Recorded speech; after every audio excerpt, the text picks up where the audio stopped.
way different and way cool.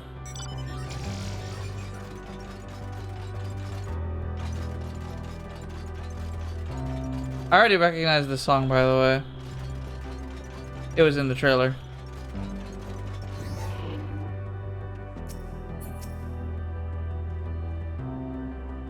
Were it not for the violet crystal embedded on the surface that appear to be an ordinary stone, curious scripture hath been etched upon them, not a language we are familiar with. Cannot say I recognize it either. Dragons, from what I recall, preserve their knowledge in song and eschew the written word entirely. Soon this is the work of another race, one we have yet to encounter.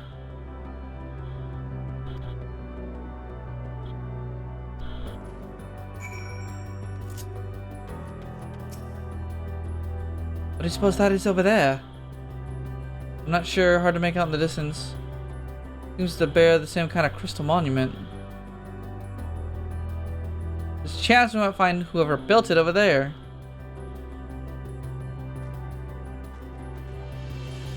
Okay.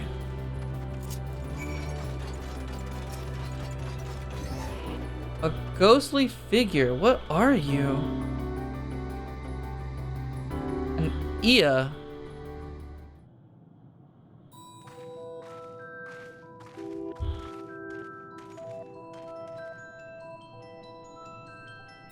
Hail, travelers. This is a most unexpected occurrence. Hello there, is this your home?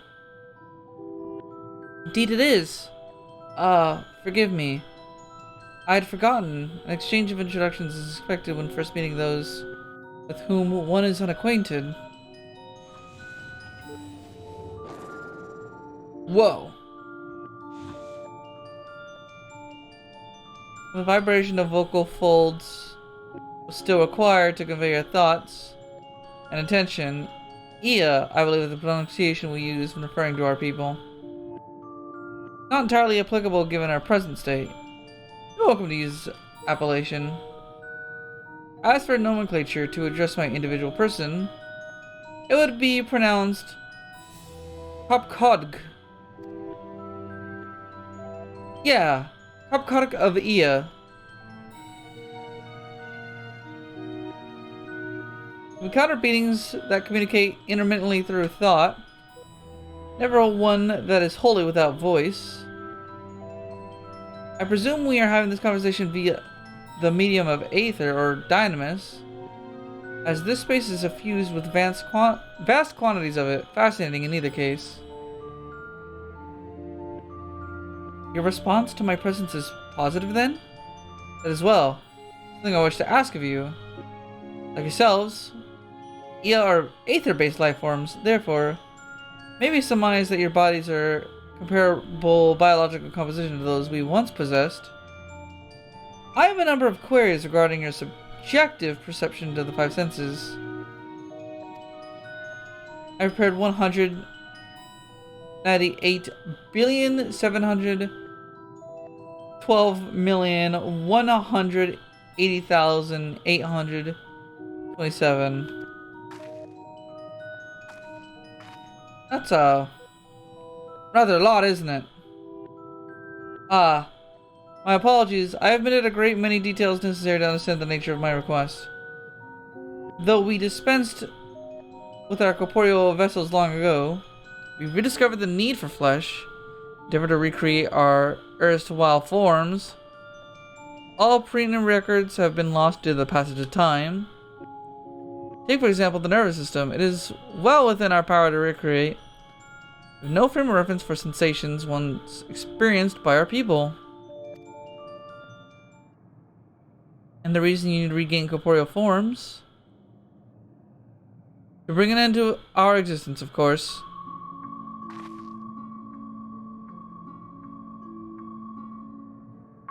Need is perhaps too strong a word. It would be a simple matter of to unmake ourselves through the use of etheric. I'm not even gonna try to say it, but such a death seems inadequate. Traditionalists among us believe proper death requires an inescapable sense of impermanence in one's final moments.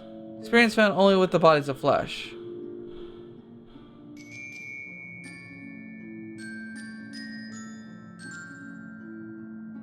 I'd very much like to hear more of your plans. In exchange, we will answer any question you have to the best of our ability. Such an exchange of information would indeed prove useful. Very well, to ensure efficacious exchanges, I hereby invite you to our home, the abode of Ia, where we traditionalists prepare for our demise. Cooperation is greatly appreciated. Mindful that Ia wandering the desert, their desire for bodies and flesh could be described as overzealous. You would follow me. Yeah, they want to be body snatchers. This is more like a horror story, man. We mustn't forget their aim is oblivion, much like the dragons.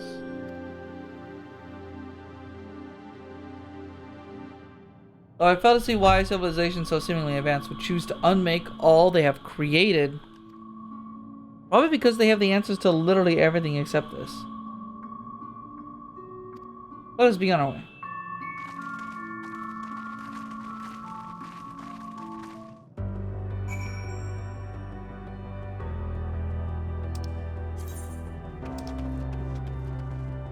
Welcome to our abode. Most of the coppers you will find remain idle in their domiciles.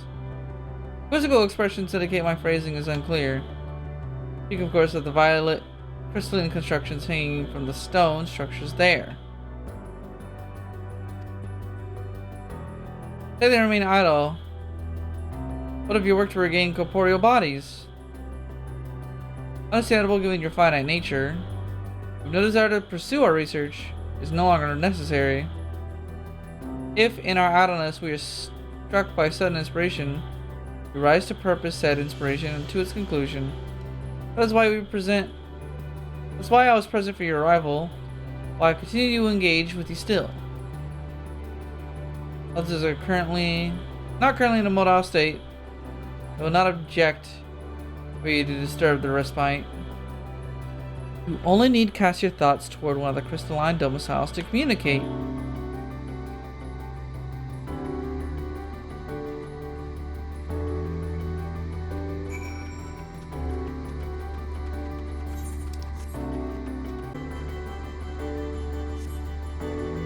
You wish to speak?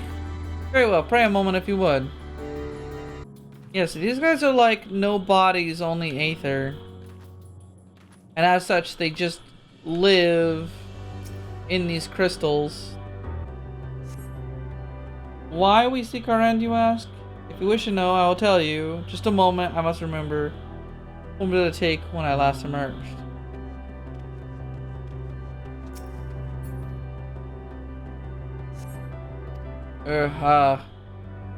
Strange moaning comes and goes, fades into silence. I'm not really gleaning much from this one.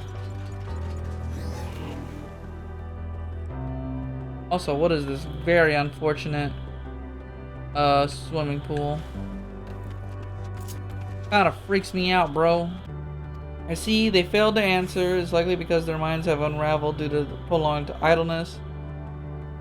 They're not but concentrated aether now. Worry not. There are no others who have need for those lodgings. They will not prove a hindrance.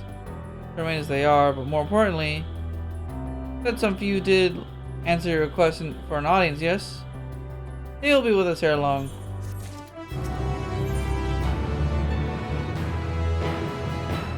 Flesh abandoned.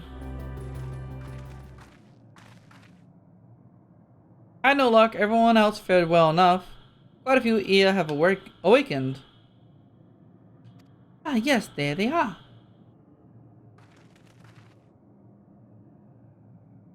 Exactly 4. Lacko, Direk, and Nenej.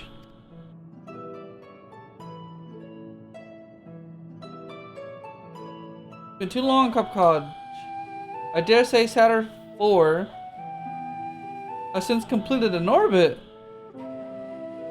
Indeed. Until the travels brought to my attention, I hadn't noticed how unraveled some had become.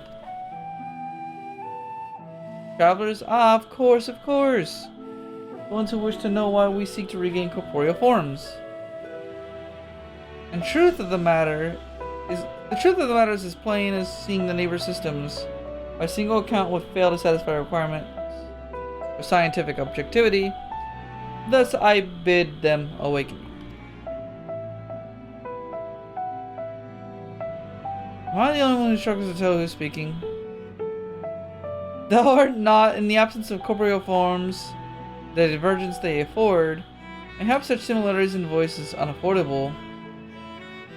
By the way, Kopkaj, have you already observed the requisite custom for travelers? That which is expected to do when receiving guests, matter of a proper form.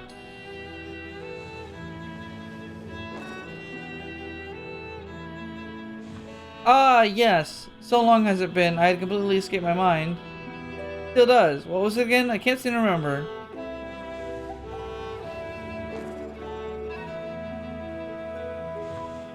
Neither do I. Pity. I was hoping you would. Perhaps we could search the archives for an answer. Come on, Edge. The archives have long since been frozen. At least we subject ourselves to further dolor. Surely you recall that much. Of course, food. The custom is to serve food. Replenish their aether by contributing to the replenishment. We communicate our friendly intentions.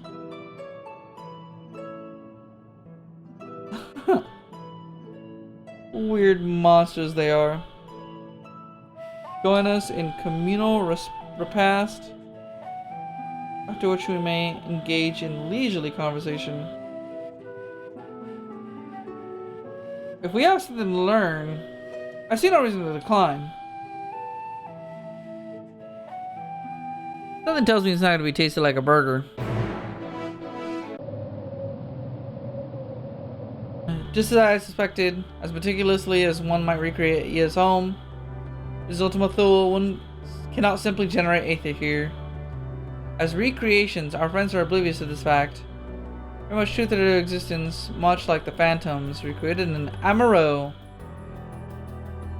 Appearances may seem, we must ever be mindful of these memories of the dead, with whom we deal.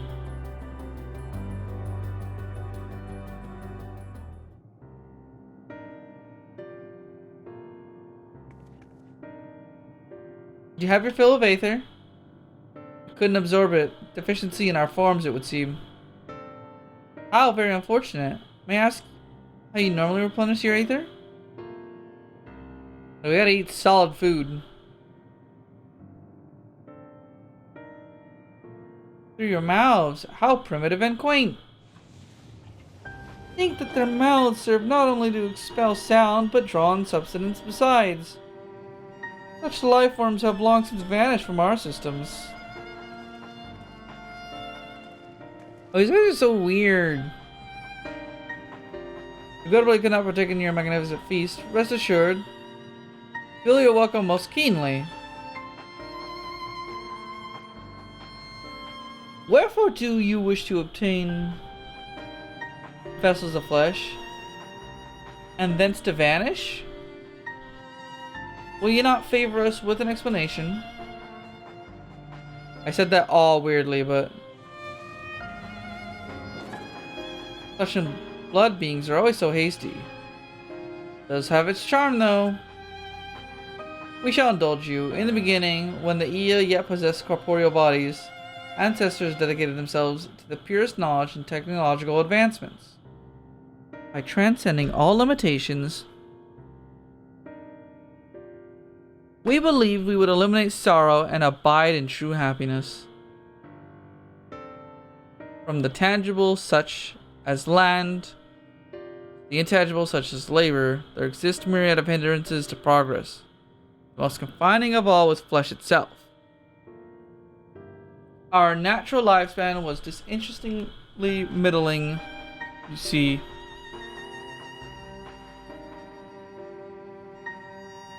Too short to enjoy unhurried lives, too long to be considered disposable. Furthermore, to simply maintain the integrity of our bodies demanded considerable resources. We managed to solve this problem.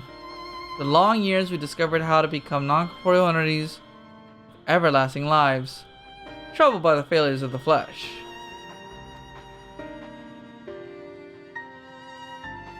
Thus changed, we had more time and freedom to continue our scientific pursuits. We went on to make even greater strides in our quest to transcend all limitations. So we finally decided to challenge the last of them, the limit of knowledge. That is to say, deciphering the laws of creation. We sought to discover how the universe came into being to explain all exact phenomena and then predict the future. If we but achieve this, we believe we will be free from uncertainty and anxiety. Did you find the answer you sought? I'm gonna say no. Of course not. We did! Our efforts revealed to us a fundamental truth. Knowledge of said truth is essential for continuation of our conversation. If you had learned more, we would share it with you. No, we mustn't. Primitives as they are, it will be unspeakably cruel to deprive them of their ignorance.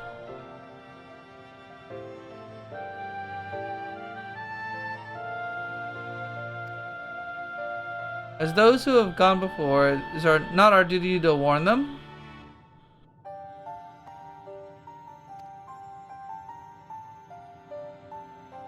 I don't know. I don't think she would actually want to know. She's thinking about it. This might be the one thing she really wants to know. If you're resolved to know it, we will disclose to you the truth we discovered, the truth of the universe. Seek us at the stone pillars just outside the bounds of the abode, a place called Elegia. A fundamental truth. We will hear it, of course. Let us learn what has led such enlightened people to this indolent end. So is she gonna hear it and be like, that shit don't matter? Where knowledge leads. Ere we join the Ia, there's one trifling matter I would fain investigate. Brett Graha might have trouble you for assistance. But of course. We shall head outside the abode if you would kindly follow me.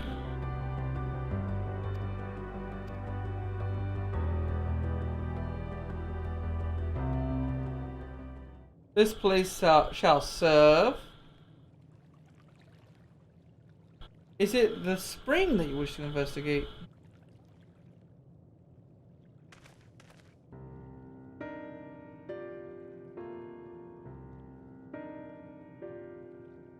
Forgive me, friends, this is not to investigate. Pretense to speak in private.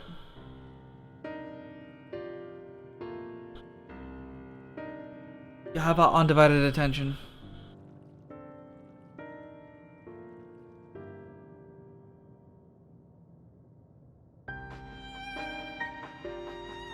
We have established here in Ultima Thule, these denizens of ruined stars are recruited by their twilight days. One question doth arise in my mind.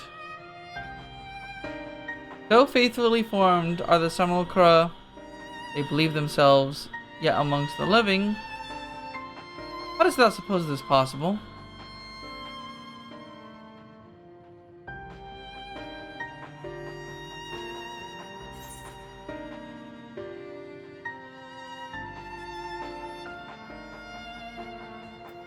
Meteon made contact with them while they still lived.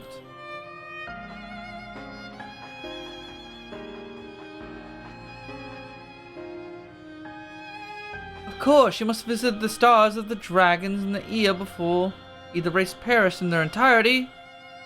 Thus she could make their emotions her own, with them create a more faithful simulacra than had she relied on any historical account. So too did I theorize, upon that assumption, consider how those two races have met their demise. According to thine own tale, Meteon perceiveth the emotions of those nearby as her own. A heightened sense of empathy intrinsic to her nature as an intellectee. In the course of her starfaring journey, if she encountered beings who strongly desired a cessation of their existence,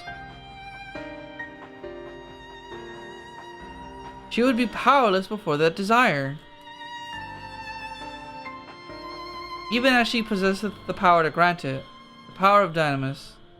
It is my superstition that, overwhelmed by the longing for death, Meteon did unleash Dynamis, ushered the dragons and the Ea onto their doom.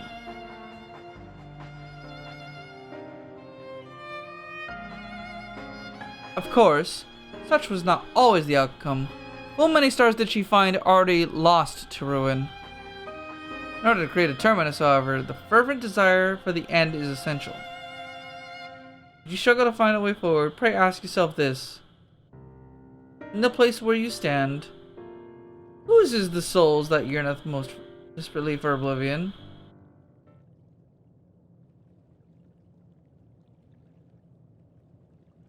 What do you tell us this now?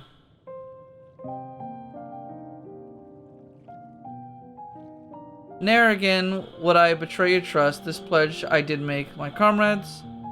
In bringing thee into my confidence, I would remain true to my word. Oh, Orianger. As for thee, let us consider it fitting reward for the secrets I harbored for the Crystal Exarch. Huh. I once placed my faith in thy chosen path, walking at thy side, full knowing we were bound for thy demise. I ask now that thou returneth the favor, abide in faith, as I fulfill mine own destiny. If you say my debt has come due, how am I to refuse? 'Tis indelicate of me.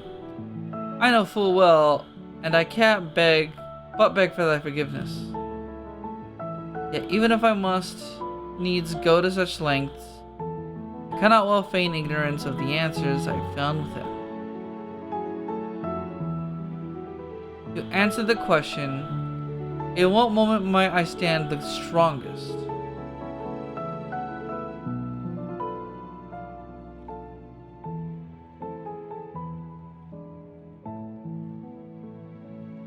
After all that we've been through, I will only say this. Do what you must, and see your conviction through. I shall, my friend. I shall. Alright, let's go join our comrades.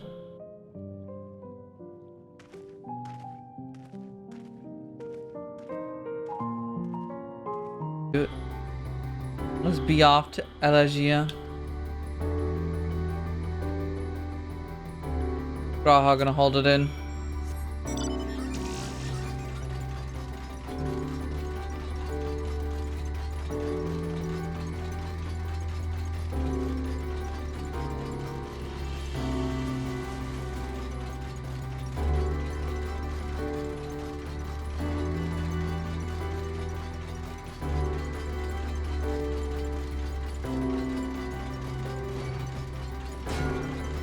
No, leave me alone, you memers.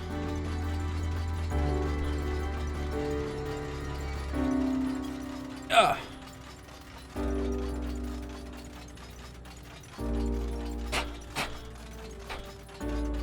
Right now I'm just wondering what we're gonna lose, like, or rather who we're gonna lose.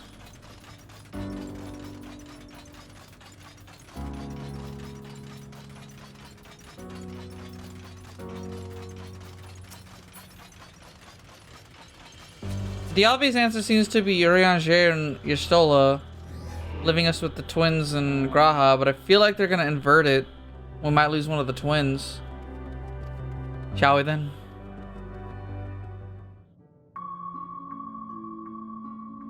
Please continue. Tell us about this truth you discovered.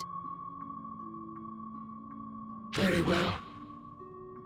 Bear in mind, however, that the purpose of this conversation is not to impart scholarly knowledge, for such requires that you comprehend the subject matter, which you will not.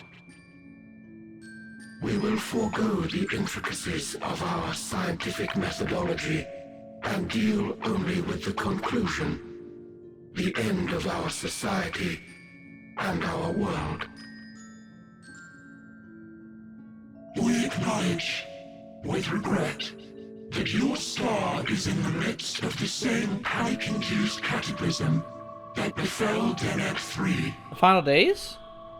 As such, in order to avoid causing undue distress, we will refrain from explicitly stating how much time you have remaining. Huh. Thanks.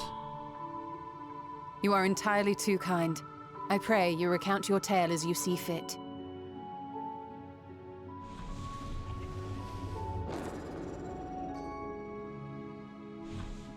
In the beginning, the universe was but a tiny particle. Then suddenly, this particle began to expand. Having remained entirely in the bounds of your star, the phenomenon may be difficult for your kind to grasp. But this expansion has since continued unabated. Speculating that the universe could not grow indefinitely, we sought to learn what might occur, and made a worrying discovery. That there was this girl named The stars will Meteon. continue to spread apart, as will their finite thermal energies. Eventually, all heavenly bodies will grow cold and freeze. No new stars will be born, and the universe will enter into an eternal ice age.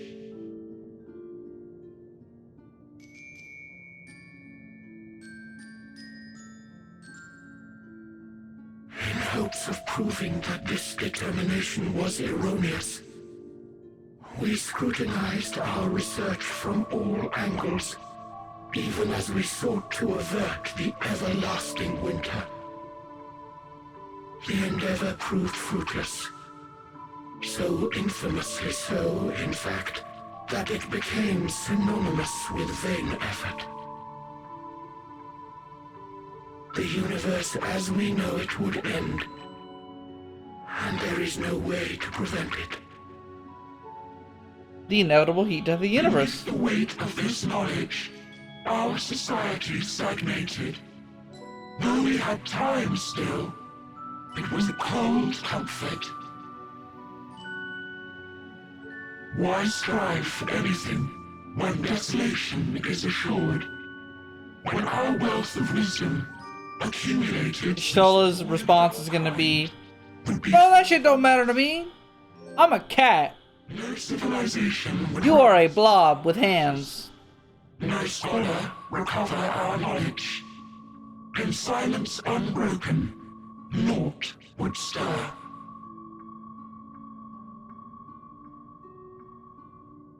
Intellect was once our pride. Overnight, it became our shame. Our works, monuments to futility. Immortality, our greatest invention, became a source of suffering.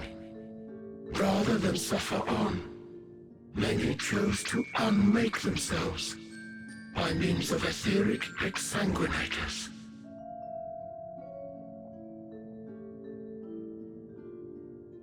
Etched upon these stones are the testaments of such souls. Though many left no words at all, thinking it a pointless gesture.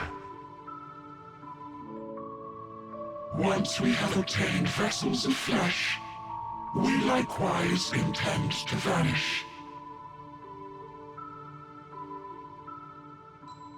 If you understand this, understand aught of our tale, you will abandon your quest for knowledge. Ignorance truly is bliss. If you would cling to your illusory happiness, Remain primitive and pure. It is the only way.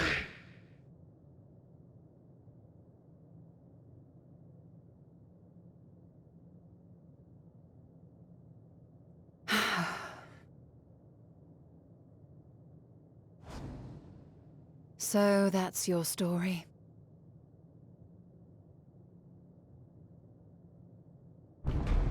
While I appreciate your advice, I will not heed it. Convinced though you may be of this truth, it is yours and not mine. Indeed, truth, I have ever believed, is in the eye of the beholder. Are you suggesting that we have reached a faulty conclusion? That our science failed us? Hardly. As you yourself said, the subject matter is beyond my comprehension. And that, I accept, is true. I do not possess the knowledge to prove or disprove your conclusion. In my mortal years, I doubt I could even approach the wisdom of the Air. But of one thing am I absolutely certain. I would not be happier in ignorance. Ishtola, no! You mustn't!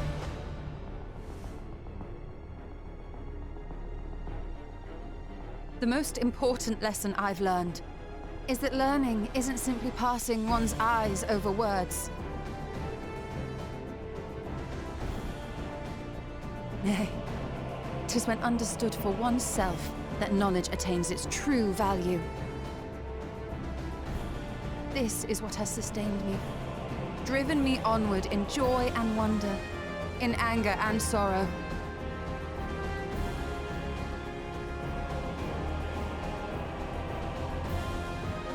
The universe may end, and all may be for naught, but I will live as I always have. I will always seek out new knowledge, and no conclusion of yours, no matter how grim, can dampen my desire.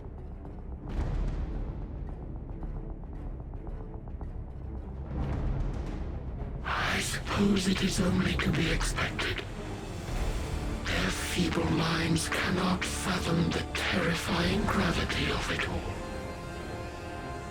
But worry not.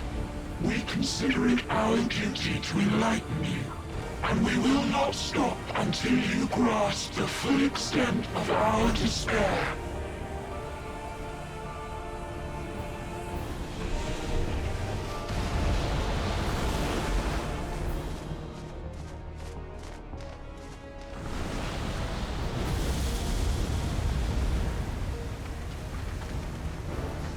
Keep calm and listen well. Though my body will soon dissipate, there may be a way to restore it. Of course there is. Azim's magic. So long as our souls remain, you can use it to summon us back. But you mustn't, for it would mean losing our way forward. This I only reveal so that you can promise not to invoke the magic. We came here knowing what victory may cost, so press on. Press on, and do not look back.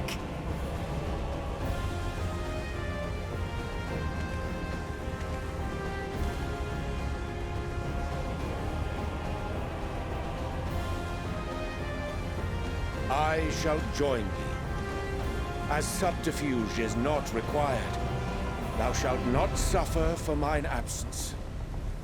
Riange. My resolve hath never been as strong as thine. Full oft have I wavered in my decisions, and afterwards been stricken with regret. In spite of this, I may still stand with my comrades, supporting them as they attempt the greatest of feats. This truth I have learned in the course of our journey. And many though my shortcomings may be, I may also claim to excel in prophecies. My studies, into which have granted me the flexibility of mind needed to bend this malleable reality.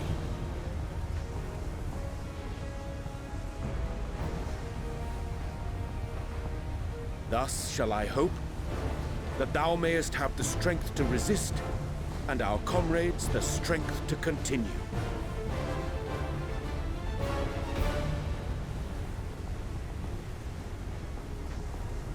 With you to urge us on, how could we possibly fail?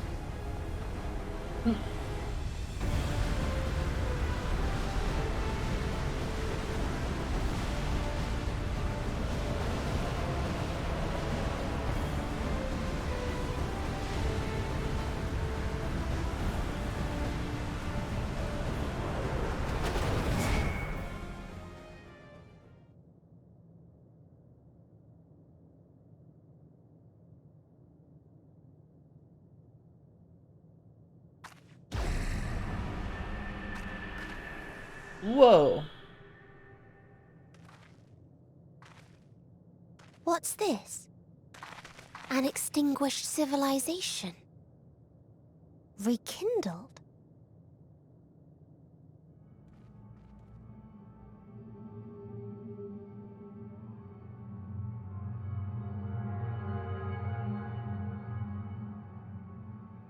That's right. Our quest doesn't end here.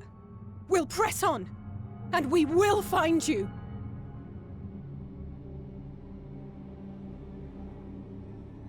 There.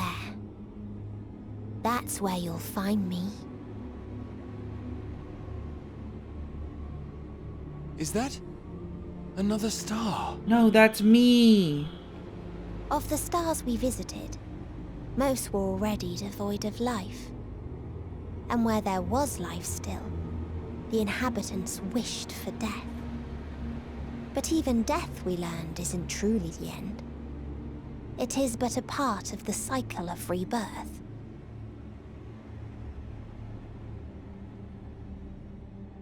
Souls return to the star, or in its absence, a larger flow. And eventually they are reborn. Alive again, to know suffering anew.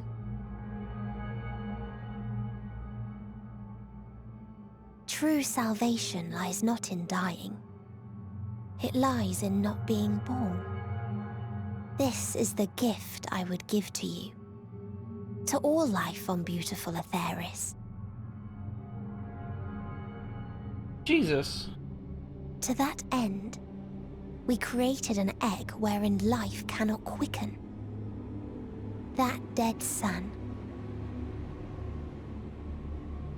Attain it if you can, before your friends' emotions fade away, along with their protection.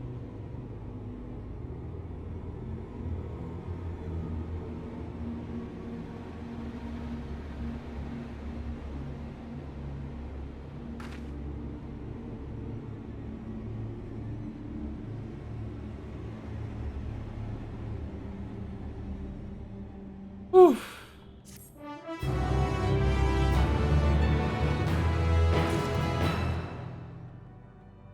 Heavy does it.